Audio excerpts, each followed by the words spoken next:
Muito bem, muita alegria falando aqui mais um assunto importante e que ilustra muito da grandeza do Senhor e traz assim um aspecto de curiosidade também interessante para nós sobre Israel, sobre Jerusalém, que é a Porta Dourada.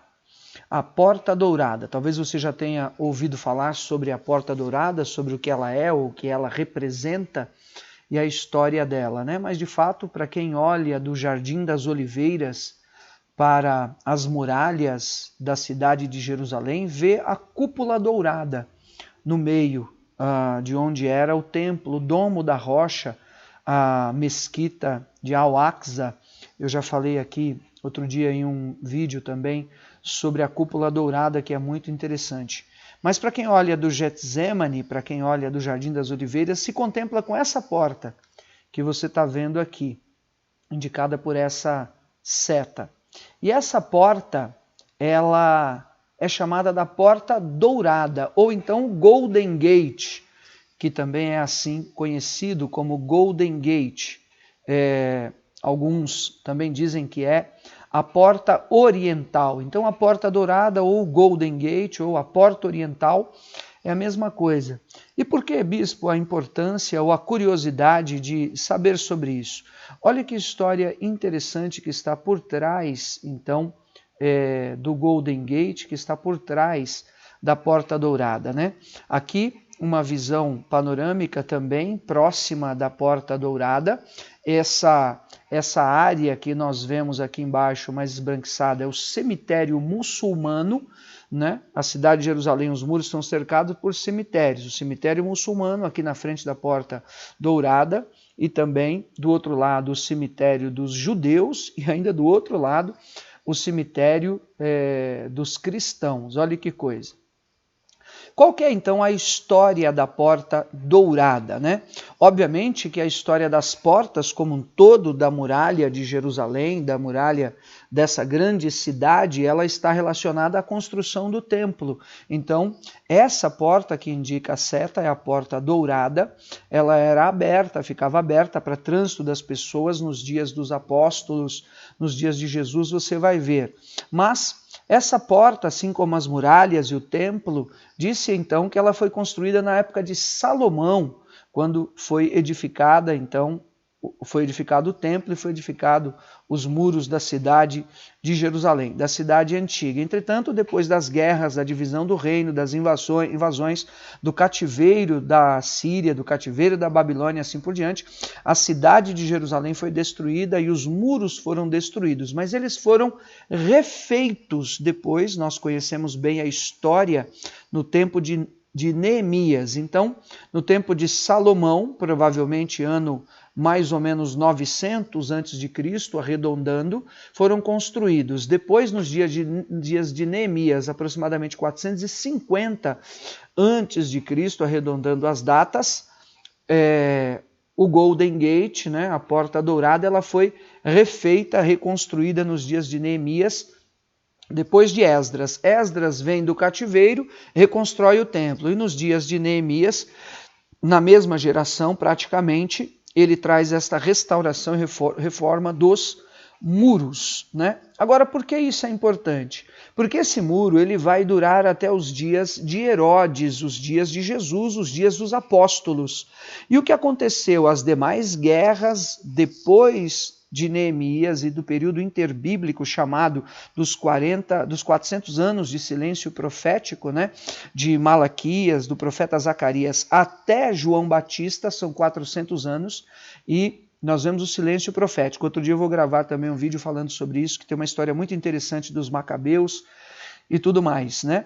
Mas aí Herodes, nos dias dos apóstolos, ele reforma, ele restaura os muros e também a Porta Oriental e também a Porta Dourada.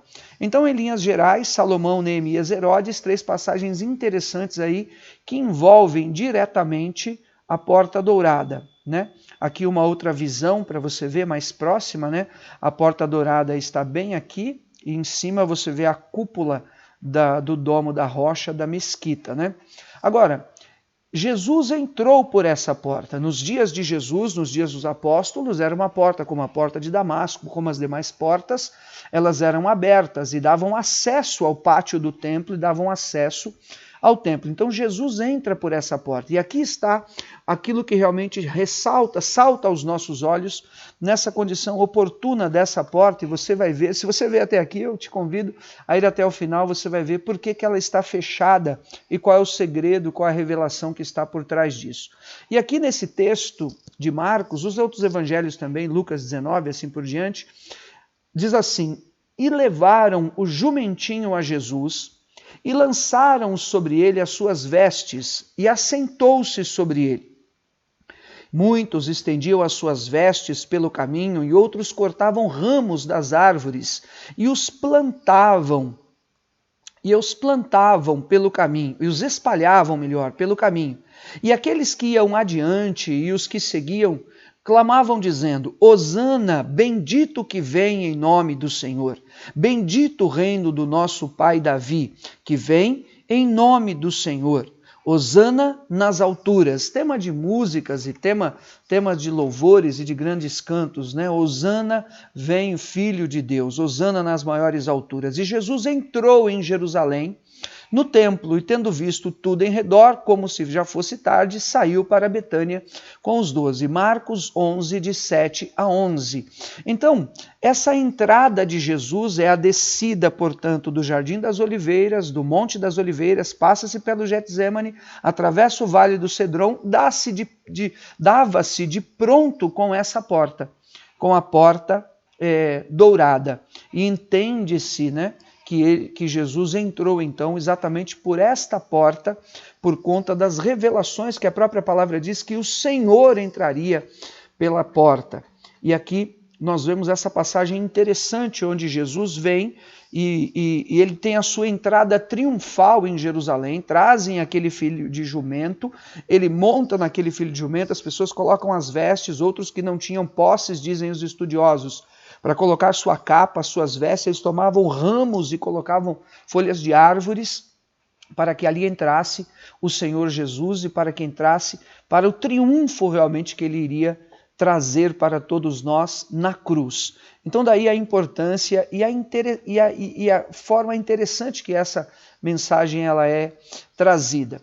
Agora, o que aconteceu depois adiante dos anos foi muito, muito profundo, porque Jesus havia declarado que aquele templo ele seria destruído, e todo o templo, de fato, no ano 70 depois de Cristo, foi destruído pelo próprio Império Romano, e também os muros e tudo foi saqueado, feito em monturo, cumprindo-se a palavra do Senhor Jesus que diz: não ficará pedra sobre pedra, né? Mas depois os séculos foram se avantajando, o Império Romano caiu, veio então o Império Otomano, Império Bizantino, até o século XVI. E aí vem algo muito interessante que aconteceu nestas portas. No ano 1500 aproximadamente, alguns dizem 1531, outros 571, mas depois de Cristo, acreditava-se que o Messias de Israel podia voltar com um grande exército e entrar pela Porta Dourada. Era a crença que eles tinham, era aquilo que eles acreditavam naqueles dias, que o Messias poderia vir em tempos de grandes guerras, em tempos de grandes impérios que haviam se sobrepostos uns aos outros, com relação aos séculos. Então eles tinham essa crença, com um grande exército, e entrar pela Porta Dourada. Então um sultão que se chamava Soleimão, o líder que dominava Jerusalém na época, ele construiu um cemitério na frente da Porta Dourada, na frente da Porta Oriental, depois de fechá-la. Ele fechou a porta, então aqui esse Messias com seu grande exército não vai entrar. E principalmente ele fez um cemitério na frente, o cemitério dos muçulmanos, que está até hoje. Por quê? Porque se ele era judeu e se ele era sacerdote, ele não poderia pisar no campo de mortos, ele não poderia passar exatamente pelo lugar dos mortos, pela sepultura, pelo cemitério. Então fechou-se a porta e também colocou-se o cemitério com essa intenção daquilo que eles acreditavam. Então ele não pisaria em um cemitério, e se ele não entrar, e se ele não vier, então não haveria salvação. E essa história é muito famosa, e ela é mencionada em muitos canais e livros e tudo, e você pode ter acesso a mais informações e detalhes também sobre isso, mas é muito interessante. E por quê? Por que disso, né? Continuando aqui, porque havia uma grande profecia, uma outra visão aqui do Golden Gate, havia uma profecia sobre o fechamento dessa porta. Olha só o que a palavra de Deus diz, né? Entretanto, fechando a porta oriental, alguns dizem 1500, 1541, Suleimã acabou colaborando involuntariamente com outra profecia. Veja bem que impressionante é a revelação de Deus para nós. Deixa eu mudar aqui a imagem, está aqui. De Ezequiel 41, veja só, se faz sentido para você. Então, me fez voltar para o caminho da porta exterior do santuário. Aqui, o profeta Ezequiel, nas suas visões, todas elas descritas, o vale de ossos secos, outras visões, quando o Senhor o tomou em espírito e o levou ao próprio templo em Jerusalém. Mas no capítulo 44, ele volta nestas visões pelo caminho do santuário, pelo caminho exterior, que olha para o oriente. Essa exata porta, a porta dourada, é a porta que olha para o oriente das muralhas de Jerusalém. Veja isso. A qual estava fechada. Na visão de Ezequiel, portanto, está lá no cativeiro da Babilônia, portanto, no século V antes de Cristo, não é? Ele está lá atrás, muitos séculos antes, e nessa visão ele vê a porta fechada. E o Senhor disse: esta porta permanecerá fechada, não se abrirá. Ninguém entrará por ela, porque o Senhor, o Deus de Israel, entrou por ela. Meu Deus! Que coisa tremenda! Então, eles acreditavam e tinham expectativa nessa profecia, nessa revelação de Ezequiel. Recomendado como profeta de todas as visões da roda, as visões dos querubins, as visões dos serafins, tantas visões de Ezequiel, realmente um homem de Deus, impressionante a obra e o ministério dele. O Deus de Israel entrou por ela, por isso permanecerá fechada. Então, quando o Suleimã fecha essa porta, faz o cemitério, cresce que essa palavra e essa profecia estava se estabelecendo, estava então se cumprindo. E essa porta permanece fechada até os dias de hoje. E os cemitérios, eles são feitos ali, tanto dos cristãos como dos judeus, próximo àquela região, acho que mencionei em outro vídeo também isso, sucintamente, se não me falha a memória, porque eles acreditam que é o lugar onde o Messias voltará, é o lugar onde vai se cumprir a profecia bíblica e as guerras do bem e do mal e as forças da volta do Messias com seus anjos prevalecerão. E acredita-se, e a palavra é muito clara, os mortos ressuscitarão primeiro. Então, na volta do Messias, eles colocam os cemitérios ali próximo para que as pessoas que estão ali ressuscitem primeiro e estejam com o Messias. Veja só como há um conjunto, um compêndio de coisas interessantes, importantes, em grande medida místicas, mas em grande medida também da profecia, do cumprimento e da revelação da palavra do Senhor. Aqui uma outra foto do Golden Gate, né? E um aspecto interessante, já para encerrar, é a descoberta desta porta mesmo, e como ela funcionava. Veja que coisa, a descoberta dessa porta. Né? Em 1969, o estudante de arqueologia James Fleming fotografava a porta dourada quando o chão úmido cedeu e ele caiu em um poço de ossos. Fleming viu e fotografou um arco de pedras que se supõe ser a porta dourada dos tempos herodianos, ou seja, dos tempos de Herodes, e que foram usados por Suleimã como alicerce para a porta atual. Então, um arqueólogo, ele estava na década de 60, agora da nossa era, 1969 mais especificamente, fotografando, fazendo o seu trabalho. O chão cedeu e ele caiu em uma cova de ossos.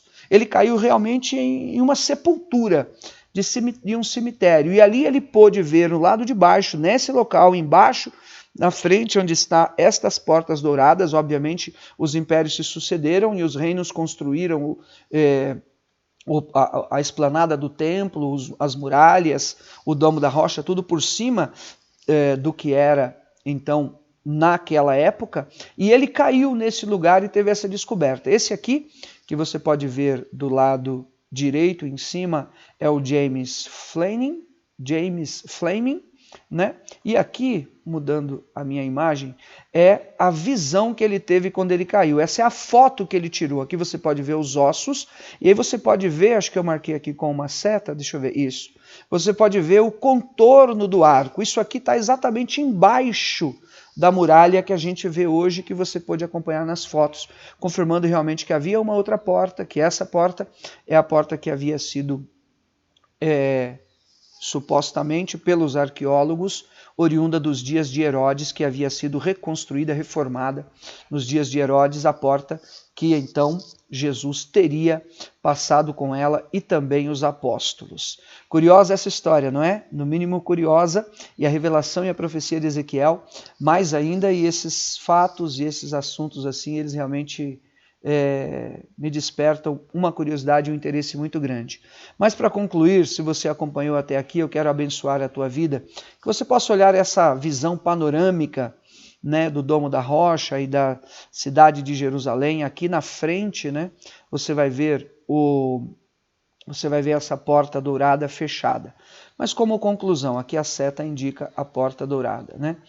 Jesus entrou pela porta dourada, e que ele também possa entrar pela porta do seu coração. E nós temos que estar dispostos, abertos no nosso coração, no nosso entendimento, porque ele está à porta e bate, para que a obra dele seja feita. E na verdade, ele não virá para entrar naquela porta, ele já veio. Ezequiel tinha visto que o Senhor entrou por aquela porta, e depois a fecharam e ela não poderia mais se abrir. Até hoje, os judeus, eles ainda estão esperando o Messias, que ele venha e que ele possa entrar por aquela porta. Mas para mim e para você, a revelação é de que ele já veio e já cumpriu a sua obra morrendo na cruz, não dentro da cidade, mas fora da cidade, onde estava o Gólgota. Então, ele na verdade não virá, ele já veio.